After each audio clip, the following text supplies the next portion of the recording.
When there's no more hope is left in me, I can see what comes my way.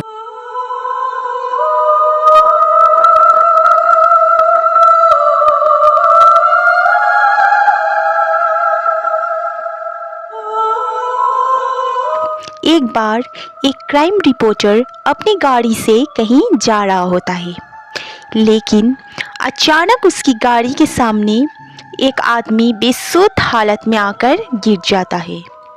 तभी crime reporter अचानक अपनी गाड़ी का break लगा लेता है, लेकिन वो बहुत घबरा जाता है। उसे समझ नहीं आता कि इतने सुनसान रास्ते में ये आदमी कहाँ से आया। तभी वो हिम्मत करके गाड़ी से बाहर निकलता है और उस आदमी को उठाता है। तभी वो घबराते हुए रिपोर्टर से बताता है कि कोई उसे जान से मारना चाहता है, इसीलिए वो अपनी जान बचाकर भाग रहा था। लेकिन रिपोर्टर को उसकी बात पर भरोसा नहीं होता। फिर भी रिपोर्टर उसे अपनी गाड़ी में बैठाकर हॉस्पिटल के लिए जाने को कहता है। लेकिन वो आदमी पहले पुलिस स्टेशन जाने के बाद कहता है। अब रिपोर्टर को थोड़ा उस पर भरोसा होने लगता है, लेकिन अब रिपोर्टर के दिल में ये ख्याल आ जाता है कि क्यों ना ये केस वो सुलझा दे और बाद में पुलिस को इन्फॉर्म करे। और यही रिपोर्टर की सबसे बड़ी गलती होती है, जो कि एक नए अध्याय की शुरुआत करती है। अब तक रिपोर्टर को उस इंसान पर पूरा भरोसा हो चुका होता है और वो उसकी बातों में आ जाता है। वो इंसान एक हॉस्पिटल का नाम बताता है और कहता है वहाँ के एक डॉक्टर को वो जानता है और उसके पास जाने की जिद करता है। तभी रिपोर्टर उसकी बात मानकर उसे वहाँ ले जाता है। हॉस्पिटल पहुंचकर उन्हें पता चलता है कि डॉक्टर तो आज छुट्टी पर है और वो अपने घर में ही होंगे। तभी वो इंसान रिपोर्टर से कहता है कि डॉक्टर से घर जाकर मिलते हैं। रिपोर्टर के मना करने के बावजूद भी वो उसे चलने को मना लेता है। तभी दोनों डॉक्टर के घर के लिए निकल पड़ता है और जैसे ही घर पहुंचते हैं तो ये डॉक्टर रिपोर्टर की पहचान का होता है। ये दोनों एक दूसरे को देख करके मुस्कुराते हैं, लेकिन साथ आए हुए इंसान की आंखें लाल हो जाती हैं। उसके अंदर अजीब सा गुस्सा दिखाई देता है। डॉक्टर रिपोर्टर को घर के अंदर बुलाते हैं। डॉक्टर घर में अकेले ही होते हैं और इतनी रात को अचानक इनके आने से डॉक्टर को कुछ अजीब लगता है। फिर भी वो रिपोर्टर से पहले से परिचित होने की वजह से दिमाग पर ज़्यादा जोर नहीं देते हैं।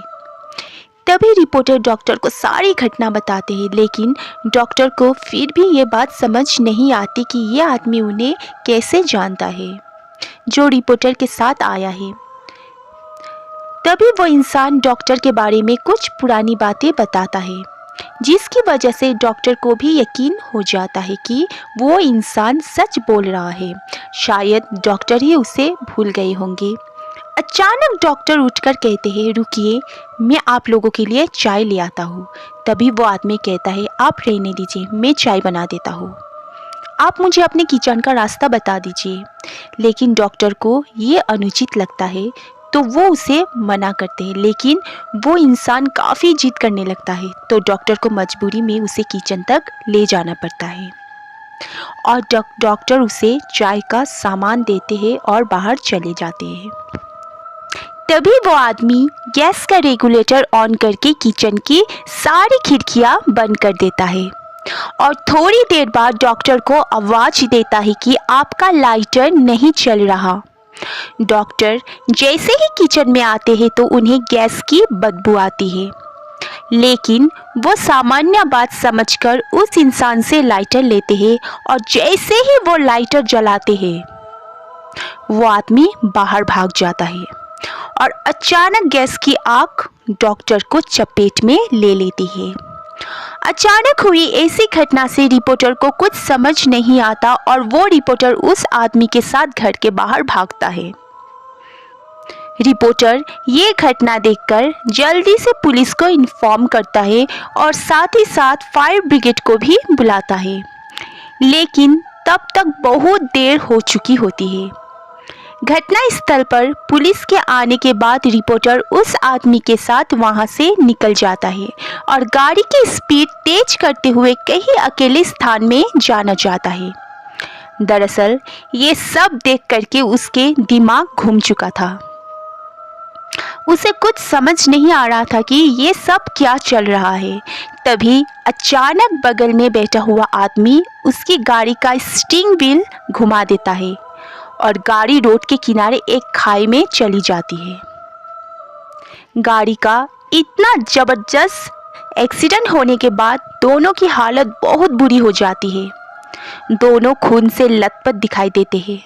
रिपोर्टर मूर्छित अवस्था में होकर उस इंसान से पूछता है, तुमने ऐसा क्यों किया? तभी वह इंसान जोर जोर से हंसने लगता है और रिपोर्टर से कहता है, मेरा सोनू सो गया। रिपोर्टर ये सुनकर चकित रह जाता है, क्योंकि इस नाम से तो उसे उसकी प्रेमिका बुलाती थी, जो कुछ सालों पहले गुजर चुकी थी, जिसकी वजह ये रिपोर्टर ही था, जिसने उसे अपने प्यार के जाल में फांस कर उसे गर्भवती कर दिया था। और जब बाद में लड़की ने शादी करने के लिए कहा है तो वो मना करने लगा, लेकिन लड़की की जिद करने के बाद वो शादी के लिए मान गया। लेकिन लड़की को क्या पता कि ये तो केवल उसका दिखावा था और रिपोर्टर की मौत से ये कहानी खत्म हो जाती है। तो दोस्तों, ये थी आज की मेरी एक छोटी सी हॉरर कहानी। आशा रखती हूँ कि आप लोगों को पसंद आया होगा। अगर पसंद आए तो एक लाइक शेयर कर दीजिए, कमेंट कर दीजिए और चैनल पे नए हैं तो एक सब्सक्राइब जरूर कर देना।